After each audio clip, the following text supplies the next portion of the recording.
Salamat sa pagtangkilik sa aming mga recap at huwag kakalimutan mag-subscribe at pindutin ang notification bell. Taong 1976 sa South Africa, isang pangkat ng mga Special Forces ang bumaba sa gubat na armadong sinusubaybayan ang isang convoy ng mga sasakyan. Nang makalapit na ang mga sasakyan sa kanila, nagsagawa sila ng pagtambang dito. Matapos mawala ng kakayahan ang lahat ng mga gwardya, dinukot nila ang mga siyentipiko, tinakluban ang mga ulo at isinakay sa isang helicopter. Pagkatapos ng operasyon ay pumila ang mga sundalo at nang tinanong sila kung sino sila. Lahat sila ay sumasagot ng hindi ko alam, Ginoo. Doon ay sinabi ng Commander-in-Chief na matagumpay ang operasyon, saka ibinalik ng mga ahente ang kanilang mga kagamitan. Nagdaos ng pulong militar ang Amerika para talakayin ang operasyon. Ang mga tao ay nag-aalala tungkol sa mga nawawalang siyentipiko at mga piraso ng meteorite na nahulog sa Africa. Kung malalaman ng mga nanghihimasok ang komposisyon ng meteorite, nasa panganib ang mundo. Si Agent Morgan ay nagtrabaho noon sa South Africa, kaya naman siya at ang tatlong ahente ay nagpunta rin doon. Samantalang si General Sherman na nagretiro na ay binabati ng kanyang mga kasamahan habang ibinibigay ang isang papel. Si Agent Morgan, kasama ang mga ahente ay maingat na ipinadala, magtiwala ngunit beripikahin tulad ng sinasabi nila. Binuksan ni General Sherman ang papel na ibinigay sa kanya, naglalaman ito ng mensahe na nagtagumpay ang kanyang plano. Samantala, nagising si Jackie na isa sa mga nawawalang ahente, walang may alam ng tungkol sa kanya mula nang bumagsak ang kanilang helicopter. Si Jackie ay nakatira sa isang kubo ng tribo, nakita siya ng mga ito na sinusubukan na lumabas kaya lumapit sila sa kanya. Tuwang-tuwa ang mga ito na halatang kinakabahan dahil kay Jackie, sinusubukan ng pinuno na makipag-usap sa kanya, ngunit hindi nila maintindihan ang salitang Ingles. Nang pilit na intindihin ang kanilang tanong kung sino siya, wala siyang ideya kung ano ang isasagot dahil hindi niya maalala ang lahat, na hindi rin maintindihan ng mga katutubo. Dahil sa hindi na maalala ang lahat, ang kanyang naging pangunahing pangalan ay ang tanong ng katutubo kung sino siya. Ngayon ay magaling na si Jackie na nakipagkaibigan sa isang batang lalaki mula sa tribo kung saan siya natututo ng kanilang wika. Sinusubukan ni Jackie na alamin kung hanggang saan ang kailangan niyang puntahan bago makita ang isang bagay na kahawig ng sibilisasyon.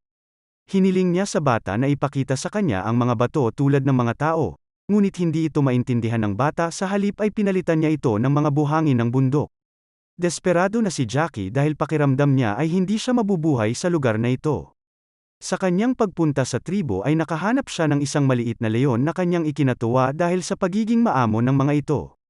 Ngunit ang batang katutubo ay nag-aalala dahil sa pagdating ng malaking leon. Sa huli ay napansin ni Jackie ang tumatakbong leon at agad siyang tumakbo sa isang puno. Sa kabutihang palad, ang galit na leon ay hindi siya maabot at lumayo na lang. Nagawa nilang makabalik sa tribo at sa puntong ito ay dumating ang mga mandirigma. Sinabi nila kay Jackie na nakakita sila ng isang malaking bakal na parang ibon at dinala nila siya sa lugar na iyon. Ang ibon na bakal pala ay ang parehong helicopter kung saan sumakay si Jackie. Dahil sa nakitang ito ay bumalik ang kanyang maliit na mga alaala, ang misyon na dukutin ang mga siyentipiko, at ang mga ahente na nakasama niya sa misyon. Kinagabihan, ang mga katutubo ay nagsagawa ng isang ritual, gumawa sila ng malaking apoy at sumayaw rito. Inaanyayahan din si Jackie na talagang nawiwili sa ritual. Gayunpaman, naputol ang kanyang panunood dahil sa mga mandirigma na tumatakbo at nagulat ng isang bagay na kailangang makita ni Jackie. Nang tingnan ito ni Jackie, nakita niya ang mga sasakyan na paparating. Masaya si Jackie dahil sa wakas ay aalis na siya. Pinagpala ng mga katutubo ang kanyang paglalakbay sa pamamagitan ng isang buong ritual sa paligid niya at ang pinuno ng tribo ay nagbigay sa kanya ng isang bracelet na kung saan ay dapat na magdala ng swerte sa kanya. Habang nasa daan ay nadaanan niya ang isang sasakyan kung saan nakagat ng ahas ang driver at nag-aagaw buhay. Sinubukan ni Jackie na alisin ang lason sa kanyang binti, ngunit dumating ang isang babae at iniisip na kinakain niya ang kanyang kapatid. Nakakatawa talaga ang sitwasyon dahil si Jackie ay mukhang isang masamang cannibal na kumakain ng isang tao, dahil sa kailangan niyang ngumuya ng mga halamang gamot. Ngunit dahil sa isang tiyak na epekto ng mga halamang gamot, ang kanyang kakayahan sa pagsasalita ay nagkaroon ng problema at hindi niya magawang linawin ang sitwasyon. Kahit papaano ay naipaliwanag ni Jackie na mabait siya kahit hindi maintindihan ng dalaga ang wikang kanyang ginagamit. Si Jackie ay gumagawa ng isang kagamitan mula sa mga materyales na naroon. Sa isang gilid ay isang hilaw na niyog, Sa kabilang banda naman ay ugat ng lalaki na may lason. Ang ating bayani ang nagmaneho ng sasakyan, karera pala ang nagaganap at pinalitan ni Jackie ang driver at nauna sa finish line. Ang taong nalason ay nailigtas, tuwang-tuwa ang mga medics, ang halamang gamot na nilagay sa sugat ang nagpahina sa lason. Ngunit ang paggamit ng buko juice ay mga espesyal na doktor lamang ang sinanay para dito.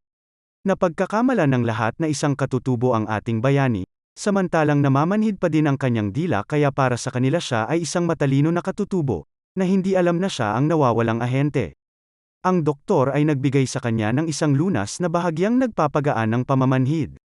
Kailangang pumunta ni Jackie sa bayan para matulungan siya ng doktor na maibalik ang kanyang memorya, habang ang kapatid ng lalaking iniligtas niya ay nag-alok na ihatid siya sa doktor. Samantala, si Agent Morgan ay nakatanggap ng tawag mula kay General Sherman, mga larawan ng nawawalang ahente kasama si Jackie ang nasa mga papeles, lumalabas na ang lahat ng nakibahagi sa operasyong iyon ay kailangang mamatay.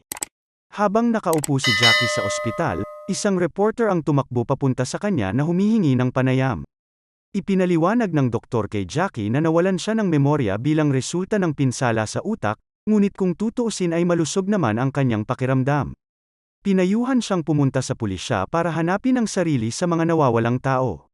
Nang magpaalam na ang dalaga sa ating bida, lumitaw ang mga lalaking naka-Amerikana sa pasilyo na mga ahente pala ng CIA. Hinihiling nilang sumama si Jackie sa kanila, nagulat siya ngunit sumama para sa mga alaala. Dinala nila siya sa isang silid kasama si Agent Morgan na hindi rin niya naaalala. Tinanong siya ni Morgan tungkol sa mga nakaligtas na mas partikular tungkol sa kanilang pagkakawala. Para sa ahente ay maganda ang balita dahil patay na ang lahat, at walang naaalala ang ating bayani at doon natapos ang interogasyon. Nagsinungaling si Morgan sa kanyang mga kasamahan na hindi ito ang kanilang hinahanap, ngunit siya mismo ang kumuha ng isang hitman na papatay kay Jackie. Samantala sa South Africa, ang mga siyentipiko ay pinilit na pumasok sa isang silid at dahil tinututukan ng baril, napipilitan silang magtrabaho para sa isang meteorite ngunit ang makinarya ay hindi tumatagal. Una, ang lungsod ay may problema sa kuryente at pagkatapos ang mga fragment ng meteorite kasama ang mga kagamitan, ay nagsimulang sumabog dahilan para makatakas ang mga siyentipiko. Samantala, sumasabog ang lahat ng electrical na kagamitan sa lungsod, tulad ng mga telebisyon, mga cable, at mga vending machine. Sa istasyon ng pulisya kung nasaan si Jackie, lahat ay inililikas. Ang mga computer ay down kaya imposibleng mahanap siya sa database. Nang oras ding iyon ay napansin ng officer on duty ang kanyang larawan sa poster na nagsasabing wanted. Makalipas ang ilang minuto, dumating ang mga lalaki mula sa Homeland Security, dinala nila si Jackie sa isang lugar na parang pamilyar sa kanya at doon ay sinimulan nila siyang tanungin. Ipinaalala sa kanya ng lalaking naka-Amerikana ang nakaraang misyon at muli ay isang alon ng mga alaala ang pumasok sa isip niya, ang helicopter at ang kanyang mga kasamahan sa misyon na kilala ang isa't isa. Lahat ay mula sa iba't ibang bansa, ngunit pagdating sa kanya, siya ay natigilan. Isa sa mga taong namamahala sa misyon ay sinira ang controller ng helicopter at pinaplano ng tumakas, ang unang tao ay nakatalon at ang pangalawang lalaki ay nahuli ni Jackie. Pinigilan niya ito sa pamamagitan ng kanyang parachute habang hinahawakan siya ng kanyang mga kasamahan, pero walang matinong sinasabi ang lalaki kaya binitawan na niya ito. Habang nakalaylay mula sa helicopter, napagtanto ni Jackie na malapit na silang mamatay kaya nagpasya siyang tumalon at siya ay bumagsak sa mga sanga. Ginising siya ng isang lalaki mula sa baha ng mga alaala at tinanong muli kung sino siya. Ipinakita ni Jackie ang pisikal na ebidensya na 54 na peking pasaporte, tag-anim ang bawat isa na kalahok sa operasyon. Sinusubukan ng lalaki ang lahat ng kanyang makakaya upang makuha ang impormasyon mula sa kanya dahil sa tingin niya ay pinagtatakpan lang niya ang kanyang mga kasamahan, pero wala talaga siyang alam. Pagkatapos ay ginulpi siya ng lalaki, hindi pa rin ito naniniwala sa kanya saka lumakad palayo. Hindi nag-aksaya ng oras si Jackie dahil sa kabila ng katotohanang siya ay nakapusas, ang ating bayani ay mabilis na nakatakas. Literal niyang sinusubok ang kapalaran habang bumababa mula sa bubong ng gusali. Makalipas ang ilang sandali ay nasa hotel na siya, gayunpaman, doon ay may nag-aabang sa kanya. Maliban doon, may isang reporter din na naghihintay sa kanya, at hiniling ni Jackie na siya ang magbayad sa taxi na naghatid sa kanya kapalit ng interview. Pero dinukot ng mga taong sumusunod sa kanya ang reporter, ang commander pala nila ay isang hitman na inupahan ni Morgan. Nakatakas rin si Jackie sa kanila at natagpuan ang nakapusas na reporter sa kotse. Pumasok si Jackie sa kotse at sinusubukan na patakbuhin ang sasakyan. Sa oras na ito ay dumaan ang kapatid ng niligtas niya na si Yuki. Pinapasok niya ito sa mismong bintana saka nagmaneho, magkasama nilang tinakasan ang mga masasamang loob, dumaan sila sa palengke na binabangga ang lahat ng nakaharang sa kanilang landas. Sa huli ay nahirapan silang patakbuhin ang kanilang sasakyan na muntik nang mahuli at napansin na rin sila ng mga pulis at hinabol.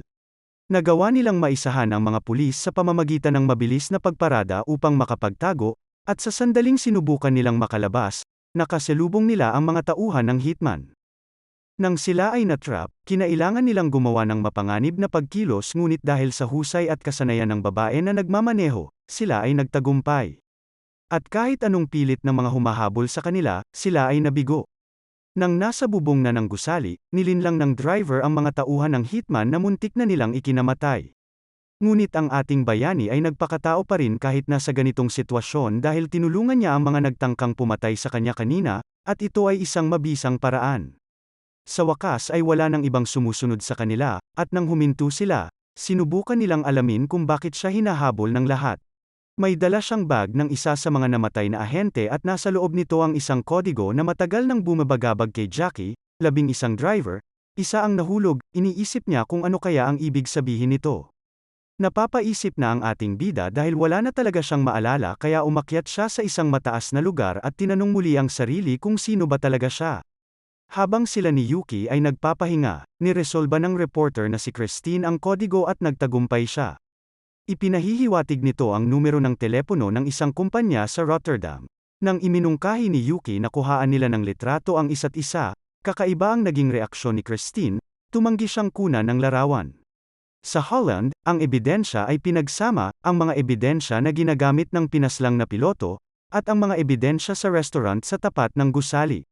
Ipinasok ni Jackie ang card na ibinigay sa kanya ng CIA sa isang payphone at diretso niyang tinawagan si Morgan dahil sa pag-aakalang siya ay isang kaalyado, ibinigay sa kanya ni Jackie ang kanyang lokasyon at humingi ng payo.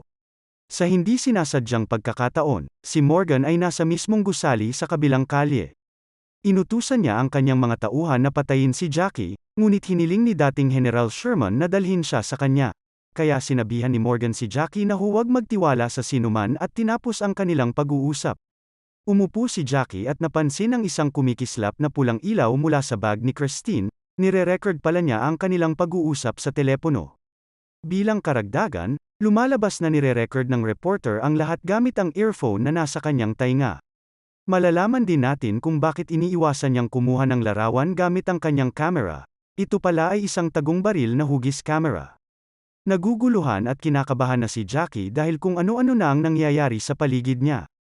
Inamin ni Christine na siya ay isang ahente ng CIA at siya ay nasa kanyang panig, at ang dapat niyang katakutan ay ang tinawagan niya. Sa oras na ito, papunta na ang mga tauhan ni Morgan sa restaurant at si Jackie ay inisip na si Christine ang nag-set up sa kanya kaya nagmamadali siyang umalis. Hinahabol na naman si Jackie ng masasamang loob gayunpaman, nagawa niyang makatakas sa kanila at nailigtas din niya ang isang aso. Muli niyang tinawagan si Morgan sa payphone, ngunit nagsimulang matakot si Jackie sa mga tanong ni Morgan. Patuloy nitong sinusubukang alamin kung nasaan siya kaya sumagot siya ng hindi ko alam, at iniwan ang card sa payphone. Samantala, tinalakay nina Sherman at Morgan ang meteorite deal dahil pagkatapos nito ay papatayin din nila ang mga siyentipiko. Palihim na pumasok si Jackie sa gusali kung nasaan sina Morgan at Sherman, at casual na sumilip sa silid kung saan nasa proseso pa ang deal. Umakyat si Jackie sa kisame at narinig ang pinag-uusapan nila. Ang mga siyentipiko ay masaya na nagulat sa pananaliksik, ngunit ang meteorite ay hindi pa napag-aaralan ng maayos kaya ito ay mapanganib. Inaasahan nila na malapit nang malaman kung paano ito gumagana, at ang meteorite ay magsisilbi sa kabutihan ng sangkatauhan. Ngunit ang mga buyer ay nabigo, kailangan nila ng napakalakas na material para makagawa ng tagapaglunsad ng granada. Ipinasok ng buyer ang disk sa computer. Mayroong isang transaksyon ng bangko dito at binayaran niya ang deal ngunit hiniling sa kanya ng computer na maghintay. Umalis ang lalaki para uminom at sa oras na ito ay tahimik na tumalon si Jackie mula sa kisame at kinuha ang disk, at agad na may pumasok na ideya sa isipan niya.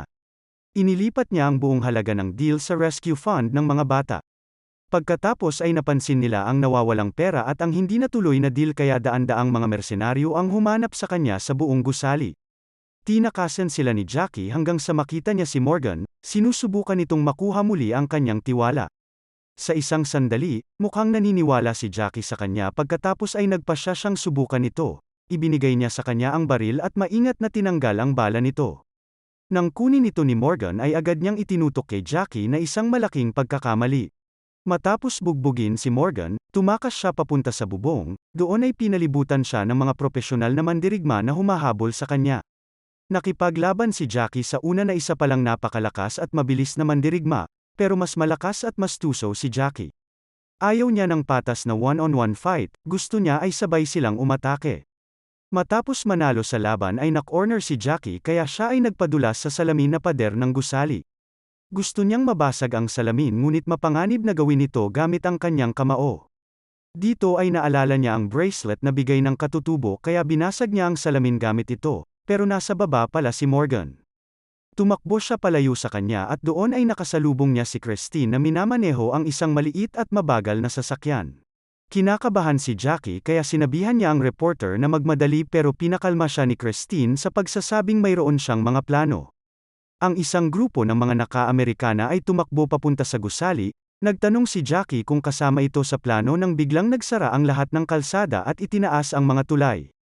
Sa huling eksena, daan-daang mga ahente ng CIA ang dumating sa pinangyarihan, si Morgan na sinubukang tumakas ay nahuli at ang disk ay itinapon ni Jackie sa ilog. Nagtatapos ang pelikula nang sabihin niyang babalik siya sa Africa dahil nangako siyang ibabalik sa bata ang kanyang compass. Dito na nagtatapos ang kwento, sana ay nagustuhan mo ito. Kung hindi ka pa nakasubscribe ay mag-subscribe ka na upang matulungan mo ang channel na ito. Mag-comment ka na rin tungkol sa kwento. Salamat!